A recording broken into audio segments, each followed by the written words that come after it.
parce que c'est plus qu'une méthode, évidemment. C'est tout un jardinage de la vie intérieure qui permet petit à petit de vivre à un autre endroit de soi-même et plus dans l'immédiateté. Mais on peut simplifier en disant méthode.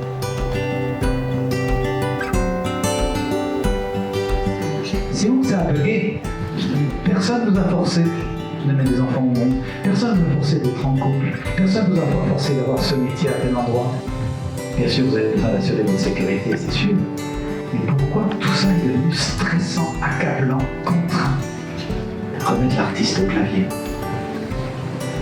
C'est ça l'idée. Si en Polynésie, on n'a pas l'habitude de ce genre de choses, en fait. En fait, on a l'habitude d'enfouir nos émotions et de garder pour nous, pour ne pas divulguer nos sentiments, en fait.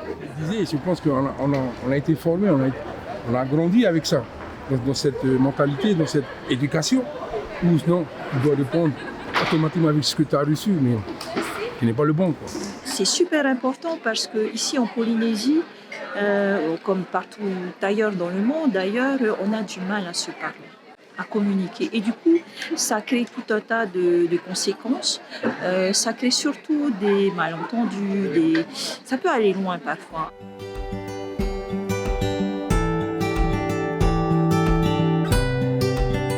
Pour avoir travaillé avec toutes sortes de populations chez nous, beaucoup de populations qui viennent d'autres contrées, d'autres cultures et d'autres religions, et j'ai pu déjà réaliser que ce processus est universel. Chaque être humain a besoin de trouver du sens à sa vie, de mieux vivre la relation, de mieux se comprendre et se faire comprendre et cohabiter avec les autres êtres humains. C'est la base de notre humanité. Et ce qui est différent, c'est un peu forcément la culture d'une région à l'autre, les habitudes, les priorités qui peuvent être très différentes. Et donc je suis arrivé avec modestie en disant je ne connais pas votre culture. Ce dont je vous parle fait beaucoup sens là d'où je viens. On verra si ça vous parle, on échangera sur le sujet. Et ce que je vois, c'est que les gens sont très très touchés. Ils s'y reconnaissent. Il y a des différenciations assez mineures sur l'ampleur de certains besoins, mais sur le plan du fond, ça reste le même enjeu d'apprendre à mieux se connaître, la nécessité d'apprendre à mieux se connaître pour mieux cohabiter avec les autres. D'où l'idée de recommencer cet après-midi par un petit moment de présence à soi. Comment ça va?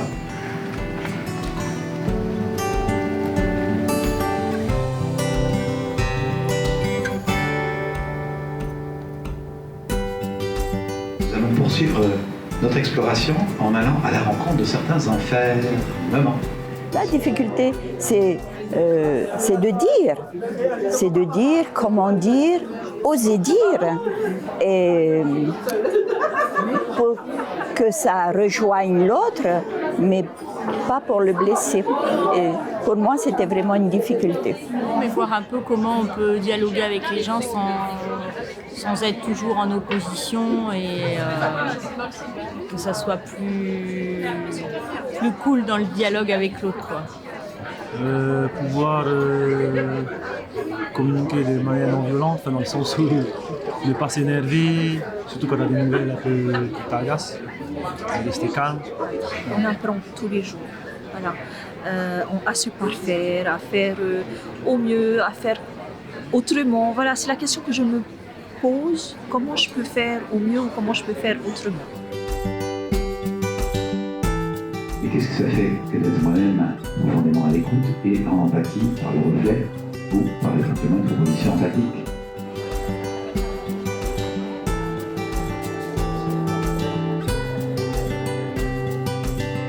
Je suis plus sur la colère liée à la situation. Je suis dans l'accumulation de colère qui se sert du prétexte et qui sont chauds bouillantes pour... et voilà, et là, donc j'ai senti la bascule, je dis ah ouais, d'accord, là on est dans plein d'autres trucs. Il y a tout le package qui a envie de venir et qui est partant pour taper dans le punching. C'est cette accumulation qui cause de la tragédie. Donc l'explosion n'aurait pas lieu. Il y aurait une mise au point, mais pas une explosion. D'arrêter de rester dans le déni aussi, parce que c'est une forme de déni, hein, que de ne pas voir, de se laisser submerger par les soucis de la vie, les violences. Hein. Et si on se laisse submerger par ça, on n'est plus justement sensibilisé et sensible à ça, mais c'est qu'on subit. Et non, ça c'était avant, moi je ne veux plus subir. Le passage à l'acte est toujours le fruit d'une absence complète de discernement. et du fait d'avoir été submergé par un tsunami d'émotions dont on n'a pas vraie conscience, parce qu'on ne s'en occupe pas. Les émotions dont on ne s'occupe pas s'occupent de nous.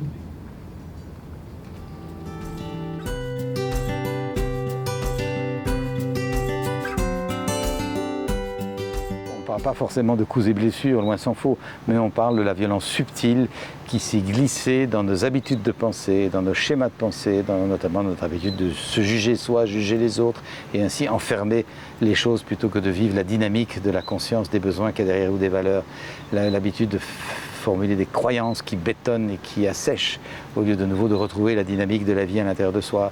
Et ça, c'est la pensée binaire, divisante, soit de ceci, soit de cela, qui déchire tellement de choses. Et puis beaucoup de fonctionnement en termes de devoir, il faut, je dois, alors que si on regarde bien, on ne fait rien parce qu'il faut, on fait tout par amour.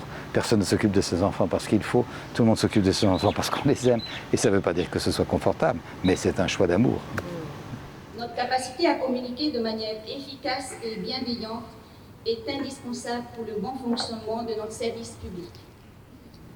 La communication non violente est un outil puissant permettant de résoudre les conflits, améliorer la collaboration et favoriser un environnement de travail harmonieux. En cultivant des relations respectueuses et bienveillantes, nous contribuons à bâtir une fonction publique plus efficace et garantissant en même temps le bien-être de nos agents.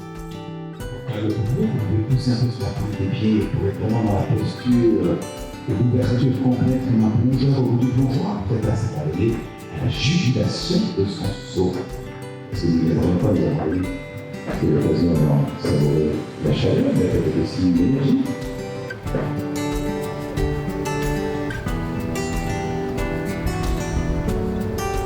Vous allez rencontrer, et si ce n'est pas vous-même d'ailleurs, par moments, beaucoup de gens qui, faute de se sentir vivants par l'intérieur, essayent de se sentir vivants par l'extérieur.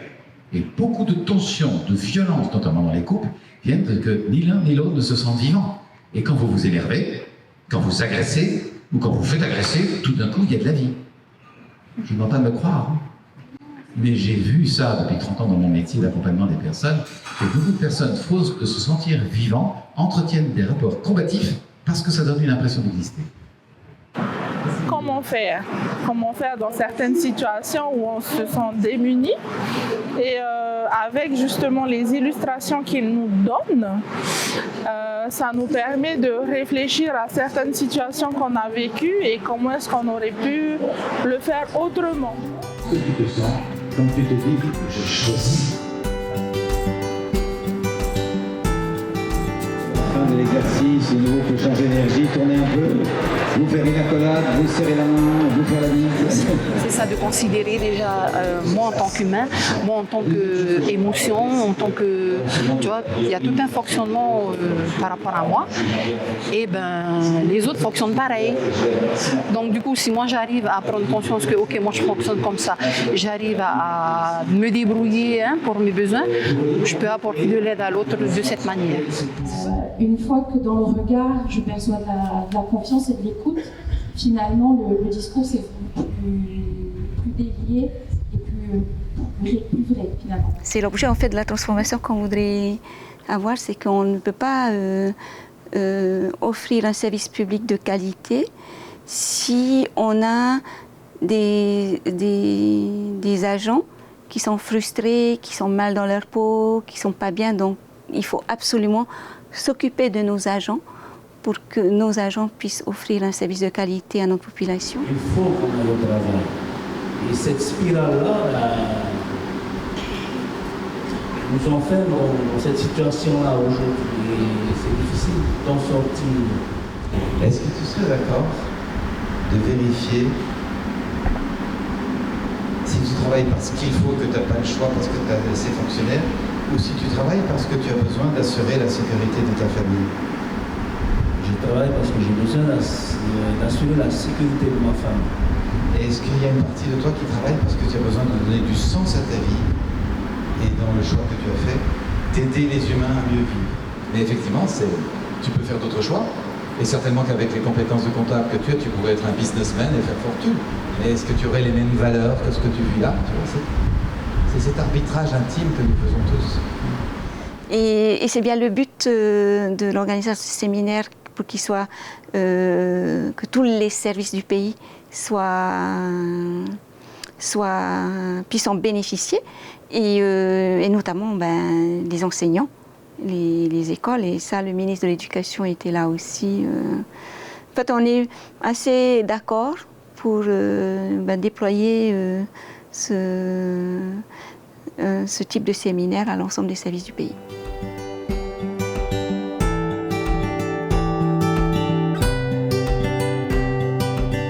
Personne n'est satisfait de cette appellation négative, évidemment, on aimerait plutôt une appellation positive. Et même Marshall Rosenberg, son fondateur, avec qui je me suis formé il y a bientôt 30 ans, n'appréciait pas. Il l'a gardé cependant par filiation avec l'appellation qu'utilisait Gandhi lui-même dans le mot Ahimsa, dans lequel il y a un alpha privatif qui indique qu'on essaye d'être attentif à ce qui génère la violence et de la retirer, de l'éviter, de percevoir le risque que telle formulation peut amener de la contrainte, de l'obligation, du rejet, de la culpabilisation, et on va éviter ça. Et donc, quand j'explique ça, ça permet aux personnes de mieux comprendre pourquoi on garde le petit mot non violente plutôt que d'utiliser des mots plus ouverts. Et à l'occasion, j'emploie communication consciente, ce que je fais très souvent, et communication bienveillante, communication pacifique, communication responsable. Voilà, on utilise d'autres mots également. Toutefois, je pense que l'indication, nous pensons être non violents sans mesurer que nous avons de la violence en nous par habitude et par automatisme, et c'est à ça qu'on va porter notre attention.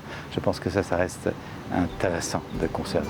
Je ne sais pas ce qu'ils vont ici, mais chez nous, en tout cas, quand je rencontre des soignants, et beaucoup viennent à titre personnel, suivent des stages que j'anime indépendamment de la structure dans laquelle ils travaillent, on remarque deux choses très, très, très récurrentes, c'est que le système leur apparaît extrêmement violent, pyramidal, patriarcal souvent, sur un modèle qui a prévalu dans l'industrie, copié sur l'armée, où il y a un chef qui commande et tout le monde qui exécute.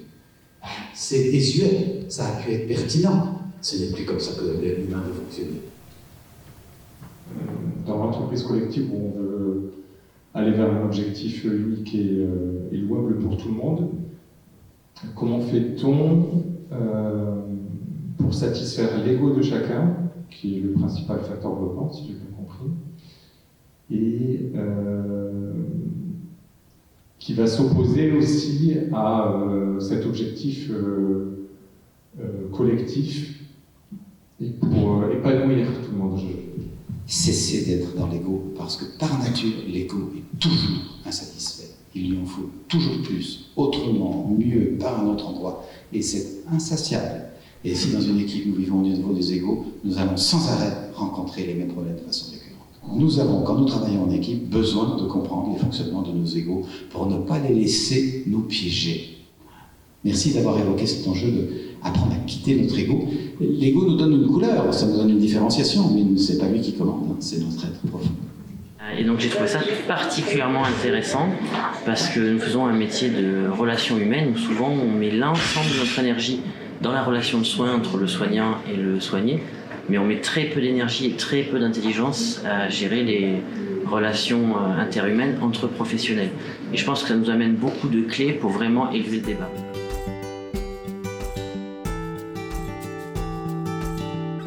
Le fond reste le même, j'apprends à rester moi-même à travers les circonstances. Mais pour rester moi-même, j'ai besoin de savoir c'est qui moi-même et quelle est la vraie personne que je suis derrière le personnage. Nous avons tous un personnage construit par nos éducations, nos systèmes de pensée qui prévalent, la culture ambiante, etc. C'est un personnage construit, c'est pas vraiment moi. Souvent, ce personnage m'a servi à m'insérer, à appartenir, à avoir une première dimension de vie, mais à un moment, et j'aime les jeux de mots, ce qui m'a servi et m'empêche. Le personnage m'étouffe. Je suis trop encodé, trop programmé, je ne suis pas moi-même. Et donc il s'agit d'apprendre à faire émerger la vraie personne. Et c'est là que nous devenons moins ligotés à notre ego, moins programmés par nos habitudes de pensée, et donc plus ouverts, plus généreux, plus attentifs, plus féconds également. Et c'est ça le travail que l'on fait, quel que soit le milieu, mais avec des nuances qui correspondent à l'enjeu soit du développement plutôt personnel, soit du développement vraiment du travail dans un service ou d'un esprit d'entreprise ou de soins, comme cette conférence animée à l'hôpital, où il s'agit d'être un soignant plus attentif, plus présent, et des équipes qui travaillent de façon plus chaleureuse entre elles, parce que malheureusement, si nous ne sommes pas attentifs à la relation, la violence peut s'instaurer même dans les endroits où on l'attend le moins, c'est-à-dire par exemple dans un hôpital où les gens sont supposés prendre soin les uns des autres. En sorte de, quand il y a un conflit, un désaccord dans l'équipe, on n'est pas d'accord, choisir, on s'engueule, on se tape dessus, on argumente, on sort la matraque pour avoir raison, on s'assoit pour se comprendre, parce que ça va nourrir notre entendement. Moi, je suis particulièrement sensible à ce que vous avez évoqué au sujet de cette espèce d'autoroute neuronale qui fait qu'on fait les choses de façon un peu mécanique et sans qu'on s'en aperçoive, en fait, on glisse vers cette espèce d'automaticité comme ça, et que ça demande un effort de défricher des nouveaux chemins, alors qui sont des petits chemins au départ, et puis qui peuvent grandir, et puis d'entretenir une forme de vigilance par rapport à cette agilité qui est difficile à conserver, mais je pense qu'il est très salutaire, et on parle de cadre professionnel, mais pas seulement. Et je pense que c'est salutaire un peu de tous les points de vue, et merci pour ce rappel important. Je prends l'exemple, au travail, on gère, on fait ce qu'il faut, et arrive à la maison, on arrive à se maîtriser. C'est pas un petit enjeu. Beaucoup d'enfants souffrent de la violence des parents qui n'ont pas appris à gérer leur frustration dans la journée.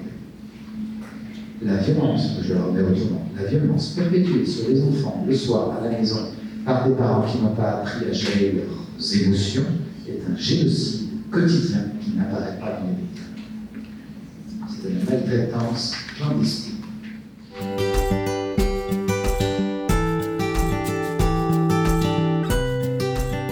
Les enjeux restent les mêmes, vraiment.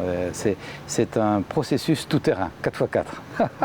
Il va nous servir dans la vie intérieure avec nous-mêmes, dans la vie avec nos proches, dans la vie privée et dans la vie sociale ou professionnelle à l'extérieur. Et il va nous servir aussi avec les événements de la vie, avec ce qui peut nous chambouler, comme une séparation dans un couple, comme un deuil, la perte d'un être cher, comme l'irruption d'une maladie ou d'un accident. Comment je gère ces enjeux qui adviennent?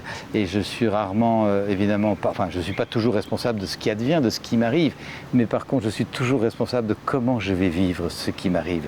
Et là, ce processus de discernement et d'ancrage va être significativement aidant.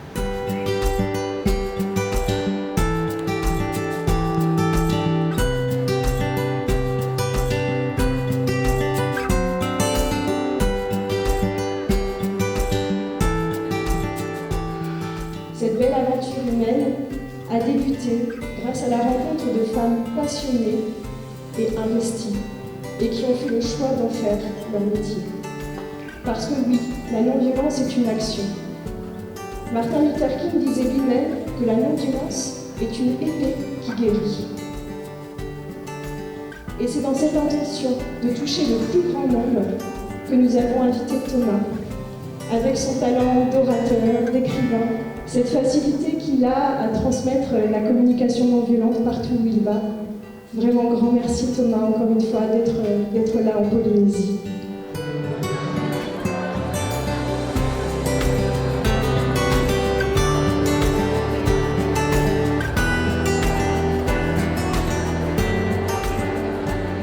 Ça nourrit-toi de fait d'échanger sur la paix. Le partage, la connexion, l'expansion, la communion, la joie. Merci déjà pour ce petit tournage tout simple. L'expansion, la connexion, le partage, la joie. Il y a des gens qui vont en thalassothérapie bien cher pour écouter ça. Et ici, il nous a suffi de quelques minutes de partage sur quelque chose qui est venu dans la vie pour nous apporter de la paix. Et c'est incroyable. C'est la deuxième proposition de pacification. J'échange sur les moments de joie, sur les moments de paix, sur les moments de gratitude. Je tisse le nous dans lequel moi je vais décider de vivre autour de la joie. Ça ne veut pas dire qu'on ne va pas se chamailler.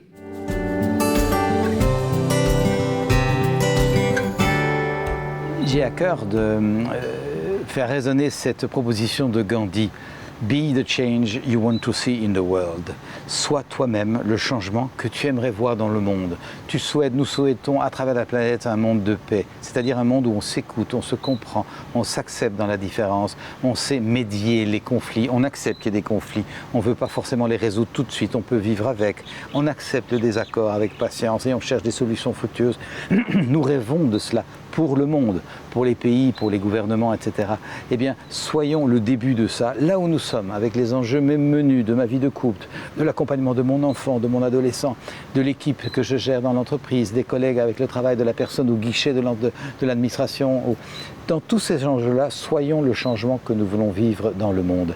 Et j'enrichis cette formule par la proposition de Satish Kumar, qui est un sage contemporain, qui est un ami, qui est le directeur du Schumacher College en Angleterre, qui est le premier collège qui, depuis 30 ans, planche sur comment transformer les entreprises exploitantes et prédatrices en des entreprises qui sont fécondes et qui utilisent les ressources naturelles de façon bénéfique.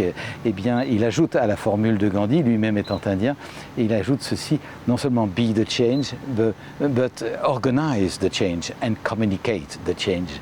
Et donc je souhaiterais que les personnes qui vont nous entendre se disent, mais moi aussi j'ai envie d'être le changement dans ma vie quotidienne, et puis j'ai envie d'en parler, de le faire savoir, et puis j'ai envie d'organiser des choses qui apportent du changement, parce que je suis fatigué de supporter une vie de brutalité ordinaire dans laquelle tout le monde se résigne comme des moutons de panurge. J'ai besoin d'être le changement. Quelqu'un met des mots, me donne des méthodes pour mieux communiquer avec l'autre. Parce que sinon, c'est beaucoup plus les émotions qui parlent.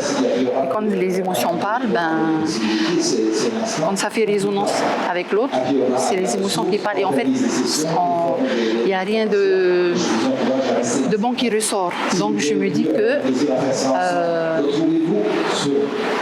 c'est intéressant. C'est un travail de longue haleine, de petit à petit. Il faut se confier à son conjoint, il faut l'écouter. Et c'est pas gagné. Il faut changer soi-même avant de changer l'autre, comme il a dit. Comprendre déjà ses émotions, apprendre ensuite à gérer ses émotions, je suis convaincue pour le pratiquer. Pas encore comme je voudrais, mais c'est pas grave, j'apprends. Je suis convaincue que ça pourrait vraiment aider les Polynésiens dans leur quotidien. De la communication non violente, je parlerai aussi d'une sorte d'hygiène de vie, d'hygiène de spiritualité, une sorte de technique apaisée pour une vie saine, une vie spirituellement saine. La chance que j'ai, c'est d'être au contact des enfants. On peut commencer par les enfants et j'espère que petit à petit, ça va remonter dans les familles. Hein? C'est là mon désir, c'est là mon espérance. Rester de manière ouverte, positive et accueillir l'autre, je pense qu'on aura une posture en tout cas différente en permanence. Permettre au fait compte à l'autre de prendre sa place avec ses mots, tout en restant moi à ma place. Donc si chacun est à sa place, tout ira bien en fait. Mieux se connaître pour mieux servir, ça c'est vraiment le but de notre administration. Donc.